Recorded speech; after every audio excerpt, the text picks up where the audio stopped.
zelf naar Heerenveen om BBM. En bij toeval stuitte ik op een site. En toen zei ik dat we zelf ook kon melden konden. En omdat er in Noordoost-Friesland net in is, die Tissel dat je mensen konden aanhellen kon, nou, wij zijn, nou, wij wegen de gok en wij laten hier 4.000 BM komen. Wij gaan oproep dienen via Facebook en via Jim kanaal dat wij vrijwilligers zochten van Joert. En daar is massaal op gereageerd. Dus we hadden 2 heftrucks inmiddels en een hele club van vrijwilligers. En dat is onze bedoeling hier in de Nijenwaard om met mij de mensen te doen.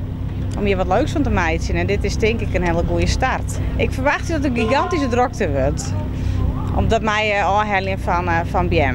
De telefoon is redelijk gloeiend. Mijn mobiel, de mobiel van Dirks en de verste lijn van de Nijenwaard zelf.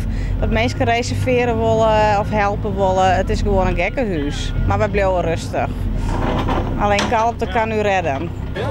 Is de drukte hier die verwachten? Nou, min of meer wel, omdat ze heel oud al in de regen staan en uitverkocht zijn. De ergernis, de ruzie en je heen op stritten?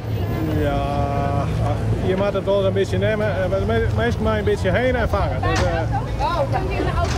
kist weinig gewoon doen. En dat kan je je voorstellen, graden dan ben we al jaar wat. Dus dan had ik besloten om 12 bosjes per auto te doen. Ik met de auto 800 meter verderop, dus ik dacht ik ga erin, want door dan vis ik achter het net. Ik krijg een fruitgaard, daar komen ze bij. En ik kijk wat mijn naam van een vriendin van mij. En die had ik een fruitgaard, dus ze komen goed op plak.